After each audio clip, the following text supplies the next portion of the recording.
ഈ നാടിൻ്റെ ഏറ്റവും വലിയൊരു അഭിമാന സ്തംഭമാണ് ഈ സ്ഥാപനം എന്ന് പറയുന്നത്. PB കുഞ്ഞബ്ദുല്ല ഹാജിയെ പോലെയുള്ള ഈ ഒരു സ്ഥാപനത്തെ ഇന്ന് കാണുന്ന ഒരു തലത്തിലേക്ക് കൊണ്ടുവരാൻ വേണ്ടി നേതൃത്വം വഹിച്ചിട്ടുള്ള ആളുകളെയൊക്കെ നമുക്കിന്ന് സ്മരിക്കാം. ഇപ്പോൾ ഞാനിവിടെ വന്നിരിക്കുന്നത് ഇക്കഴിഞ്ഞ ബാച്ചിൽ +2 ഉന്നത വിജയം നേടിയിട്ടുള്ള ഈ സ്ഥാപനത്തിൻ്റെ മക്കളെ അനുമോദിക്കുന്ന ഒരു ചടങ്ങിലേക്കാണ്. 86.7%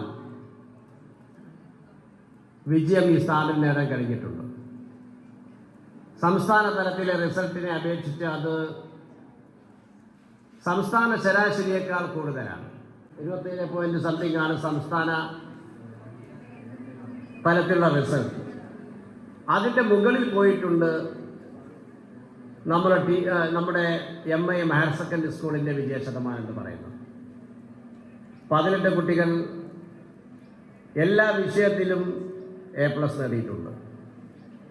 21 കുട്ടികൾ 5 വിഷയത്തിൽ A+ നേടിയിട്ടുണ്ട്. എന്ന് പറഞ്ഞാൽ ഏതോ ഒരു വിഷയത്തിൽ കുറഞ്ഞ മാർക്കിന് അവരൊക്കെ നഷ്ടപ്പെട്ടിട്ടുണ്ട്.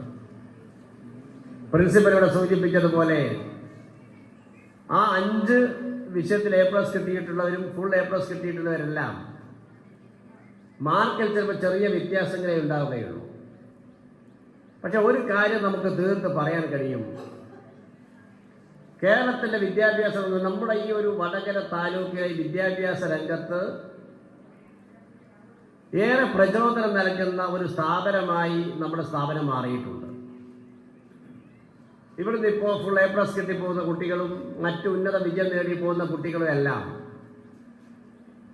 ഇനി ഡിഗ്രി പ്രവേശനത്തിനും അതുപോലെയുള്ള മറ്റ് പ്രൊഫഷണൽ കോഴ്സുകൾക്കുമായി പോകുമ്പോൾ അവർക്കൊക്കെ വിദ്യാഭ്യാസത്തിൻ്റെ അടിത്തറ പാകിയിട്ടുള്ള ഒരു അഭിമാനം നമ്മുടെ സ്ഥാപനത്തിന് എപ്പോഴും പറയാനുണ്ടാകും. ഇപ്പം തന്നെ 95 മുതൽ ഏകദേശം 31 വർഷം അല്ലേ, അതായത്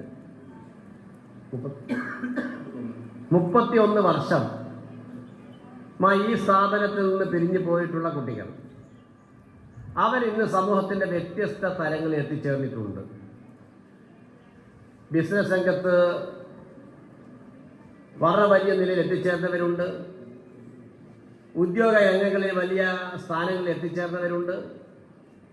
സമൂഹത്തിൻ്റെ മറ്റ് മേഖലകളിൽ ഉന്നത സ്ഥാനത്ത് എത്തിച്ചേർന്നവരുണ്ട്. ഒരു സ്ഥാപനത്തെ നമ്മൾ വിലയിരുത്തേണ്ടത് അങ്ങനെയാണ്. ഒരു വർഷത്തെ റിസൾട്ട് വെച്ചുകൊണ്ടല്ല, സ്ഥായിയായി ഈ സമൂഹത്തിൽ എന്ത് ചെയ്യാൻ ആ സ്ഥാപനത്തിന് കഴിഞ്ഞു എന്നുള്ളതാണ്. അങ്ങനെ നോക്കുമ്പോൾ ഈ സ്ഥാപനത്തിന് നമ്മുടെ ഏരിയയിൽ നിന്ന് മാറ്റി നിർത്തപ്പെടാൻ കഴിയാത്ത തരത്തിൽ എന്ന് പറഞ്ഞാൽ കുറച്ചുകൂടി ഉന്നതമായ നിലയിൽ അതിൻ്റേതായിട്ടുള്ള റോൾ നിർവഹിക്കുവാൻ കഴിഞ്ഞിട്ടുണ്ട്. 18 ഫുൾ A+ കിട്ടിയിട്ടുള്ള കുട്ടികളും മറ്റ് ഉന്നത വിജയം നേടിയ കുട്ടികളെല്ലാം ഇവിടെയുണ്ട്. കേവലം ഒരു പരീക്ഷയിൽ കഴിഞ്ഞ മാർച്ച് മാസത്തിൽ നടന്നുള്ള പരീക്ഷയിൽ നിങ്ങൾ എഴുതി കൂട്ടിയിട്ടുള്ള മാർക്കുകളുടെ കഥ മാത്രമല്ല ഈ വിജയം എന്ന് പറയുന്നത്. ഇത് നിങ്ങളുടെ കഠിനാധ്വാനത്തിൻ്റെ പ്രതിഫലനമാണ്. നിങ്ങൾ നന്നായി പ്രയത്നിച്ചിട്ടുണ്ട്, ഉറക്കൊഴിഞ്ഞിട്ടുണ്ട്. നിങ്ങൾ ഇഷ്ടപ്പെട്ടിട്ടുള്ള പല വിരുന്ന് പരിപാടികളും പോകാതെ നിങ്ങൾ പഠനത്തിൽ മാത്രം ശ്രദ്ധ കേന്ദ്രീകരിച്ചിട്ടുണ്ട്. ഒരു ലക്ഷ്യം വെച്ചുകൊണ്ട് നിങ്ങൾ നീങ്ങിയിട്ടുണ്ട്. അതിൻ്റെ ഒരു റിസൾട്ട് കൂടിയാണിത്.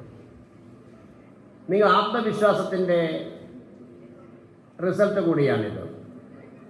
എന്നെക്കൊണ്ടിത് കഴിയും, ജീവിതത്തിൽ എന്തെങ്കിലും ചില മേഖല എത്തിച്ചേരാൻ പ്രാപ്തമാകുന്ന കപ്പാസിറ്റി എൻ്റെ അടുത്തുണ്ട്, അത് ഞാൻ ഉപയോഗിക്കണം. ആ ഒരു തരത്തിൽ വലിയൊരു ആത്മവിശ്വാസം നിങ്ങൾ കാണിച്ചിട്ടുണ്ട്. ഇത് ഭാവിയിലേക്കുള്ള നിങ്ങളുടെ ജീവിതത്തിലേക്കുള്ള ഒരു സ്റ്റെപ്പാണ്. ഇത് പൂർണ്ണമല്ല. ഈ വിജയം എന്ന് പറയുന്നത് നിങ്ങൾ എന്തൊക്കെയോ ചില ആക്ടിവിറ്റി അല്ലെങ്കിൽ നിങ്ങൾ ലക്ഷ്യം പൂർത്തിയാക്കിയത് കഴിഞ്ഞുള്ളതല്ല, നിങ്ങളുടെ വലിയ ലക്ഷ്യത്തിലേക്കുള്ളൊരു സ്റ്റെപ്പാണ്. ആ ഒരു നിലയിൽ തന്നെ ഇത് കാണണം. ഈ സ്ഥാപനം നിങ്ങൾക്ക് ഇന്ന് ഏർപ്പെടുത്തിയിട്ടുള്ള ഈ അനുമോദന ചടങ്ങിൻ്റെ ഗാംഭീര്യത്തിലല്ല ഇതിൻ്റെ കാര്യമുള്ളത്.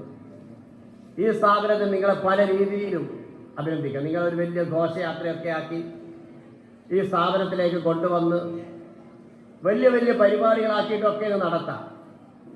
പക്ഷെ അങ്ങനെയല്ല ഇത് നടത്തിയിട്ടുള്ളത്. ഇത് വളരെ ഒതുങ്ങിയിട്ടുള്ള ഒരു പരിപാടി. എന്നിട്ട് നിങ്ങൾ ഈ +2 പരീക്ഷയിൽ നേടിയിട്ടുള്ള വിജയത്തെ സംബന്ധിച്ച് അതിൽ നിങ്ങൾ അഭിനന്ദിക്കുകയും ഇനി അങ്ങോട്ടുള്ള നിങ്ങളുടെ ജീവിത വഴികളെ സംബന്ധിച്ച് നിങ്ങൾക്ക് ഒന്നുകൂടി കരുത്തേകാൻ, ഒന്നുകൂടി ആ കാര്യത്തിൽ നിങ്ങൾക്ക് ആവേശമുണ്ടാകാൻ, നിങ്ങളെ ഒന്നുകൂടി പ്രാപ്തമാക്കുന്നതിന് വേണ്ടിയിട്ടുള്ള ഒരു ആത്മവിശ്വാസം പകരുന്നതിന് വേണ്ടിയിട്ടാണ് ഇങ്ങനൊരു പരിപാടി ഇവിടെ സംഘടിപ്പിച്ചിട്ടുള്ളത്.